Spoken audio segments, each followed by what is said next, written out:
BTI में दशहरे को लेकर के चला आ रहा विवाद अब और भी अधिक आक्रामक होने लगा है। लगभग 73 वर्षों से जिस समिति द्वारा यहां पर दशहरा का आयोजन कराया जा रहा था और संकल्प रास गरबा दुर्गोत्सव समिति के सदस्यों के द्वारा आज टर्निंग पॉइंट में प्रशासन के विरुद्ध प्रदर्शन किया। हम आपको बता दें कि पार्षद राकेश धोत्रे द्वारा भी यहां पर दशहरा और रास गरबा सहित दुर्गोत्सव का आयोजन भी किया जा रहा है, जिसको लेकर के दोनों गुटों में ठन गई है और प्रशासनिक अधिकारियों ने इसमें हस्तक्षेप करते हुए मैदान का बंटवारा कर दोनों को कार्यक्रम कराने की अनुमति दी है, जिसके लिए दोनों ही पक्ष तैयार नहीं है। 73 वर्षों से यहां आयोजन करने वाली समिति के लोगों का दावा है कि इस कार्यक्रम का राजनीतिकरण किया जा रहा है और यह पूरा आयोजन राकेश धोत्रे द्वारा हड़पा जा रहा है। संजय श्रीवास्तव ने इस संबंध में मीडिया से चर्चा करते हुए प्रशासन पर गंभीर आरोप लगाए। साथ ही साथ उन्होंने ये भी कहा कि ये प्रदर्शन लगातार जारी रहेगा। देखिए, 73 वर्षों से इस बीटीआई मैदान और इस क्षेत्र में खमाड़ी सार्वजनिक दशहरा और सांस्कृतिक समिति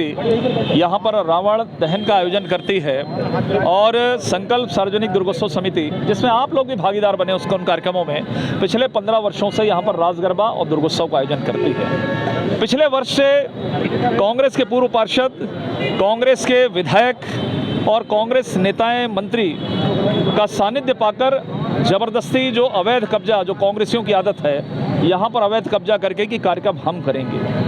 पिछले साल काफ़ी विवाद हुआ, एफआईआर हुआ, हम लोग के खिलाफ में चक्का जाम हुआ। कलेक्टर ने ये कहा था कि हम अगले वर्ष इसका निराकरण करेंगे। पिछले वर्ष उन्होंने आधा कर दिया, हमने छीन कर जगह ली, प्रशासन को मजबूर कर रहा कि हमको जगह चाहिए, तब हुआ कार्यक्रम। इस वर्ष हमको ये उम्मीद थी कि हमको सही निर्णय करेंगे, पिछले साल चूंकि आप लोगों ने कहा था, लेकिन इस बार भी 1.5 महीने से लगातार हम संपर्क करें कलेक्टर साहब से, एडीएम, एसडीएम, हमको पूरी उम्मीद थी। उन्होंने रिकॉर्ड्स मांगे, हमने रिकॉर्ड दिया। इन सामने वाली समिति जो 1 साल कार्यक्रम करी अवैध कब्जे के रूप में, उनके पास कोई कागज नहीं। हमको उम्मीद थी कि लोकतंत्र में सबकी सुनी जाती है, यहाँ पर भी निराकरण, लेकिन उन्होंने अंततः उनको आधा जगह दे दिया और बची हुई आधा जगह में हमको कहते हैं कि आप करिए।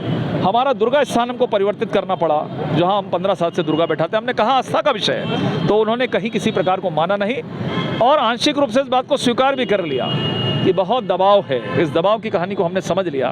देखिए, हमारा जो समिति है खमाड़ी दशहरा सांस्कृतिक समिति, ये 73 सालों से आप बड़ा सुख शांति और परंपरा के तहत इस दशहरे के पर्व को हम लोग मनाते आ रहे हैं। लेकिन कुछ 3 वर्षों से जो इस वार्ड 31 के पूर्व पार्षद राकेश धोत्रे ने भला शासन की दबंगी दिखाकर इस समिति को डिस्टर्ब करते आ रहा है और वहां कब्जा करने का प्रयास कर रहा है। लगातार हम उसका विरोध कर रहे हैं और शासन को अवगत कर रहे हैं। इस जो मंच है, ये हमारी जो समिति का मंच है, ये मंच हमेशा राजनीति से दूर रहा है और जो विधायक था वो अध्यक्षता करता था, मंत्री मुख्य अतिथि के रूप में आते थे, चाहे कांग्रेस का हो या भाजपा का हो। ये समिति आज भी हमारे इस समिति में जो वरिष्ठ हैं, बाल कलाकार के रूप में अपना कार्य करते हुए आ रहे हैं और आज भी यहाँ मौजूद है यहाँ पे।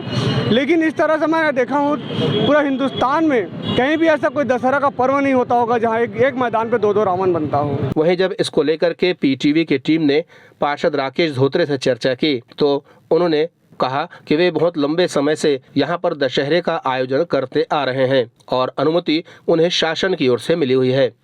ये प्रदर्शन किसी का प्रदर्शन नहीं है, यह सिर्फ चंदाखोरों का प्रदर्शन है। उसका चंदाखोरी बंद हो गया है और बच्चा जानता है कि शंकर नगर बीटीआई ग्राउंड में रावण दहन कौन करता था, कब से कर रहे हैं, क्या कर रहे हैं, किसी को बताने की ज़रूरत नहीं है। ये चंदाखोरों से मैं यही पूछना चाहता हूँ, 70, 71, 74 साल बोलते हैं, कभी 74 साल बोलते हैं, कभी 72 साल, कभी 70 साल। उस समय क्या पैदा हुए थे क्या?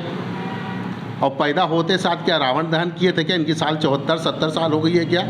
ये कहाँ के रहने वाले थे? पहले राजा तालाब, पंडरी, उसके बाद ये शंकर नगर में आए हैं। LIC का काम करने वाला यह आज बोलता है मैं 70 साल से 71 साल से रावण दहन कर रहा था। हाँ, हम तो शुरू से यहाँ पे खेतीबाड़ी किसान आदमी थे। ये तो पूरा जंगल एरिया था। ये पूरा इतिहास बताने की ज़रूरत नहीं है मुझे। यहाँ बच्चा जानता है कि यहाँ रावण दहन कौन करता था। चंदाखोरों का चंदाखोरी मार खा गया है। मैं साफ शब्दों में बोलना चाहूँगा कि इसलिए तिलमिला गए हैं और यह इस कदम पार्टी को ला रहे हैं साथ में। क्या गरबा में सिर्फ कांग्रेसी वाले गरबा करते हैं क्या? पिछले साल 8 से 10 हज़ार आदमी आए थे, किसी को कोई परेशानी नहीं थी। बहरहाल दशहरा, दुर्गा और रास गरबा को लेकर के ये विवाद अब थमता नजर नहीं आ रहा है। Bureau report, PTV Bharat.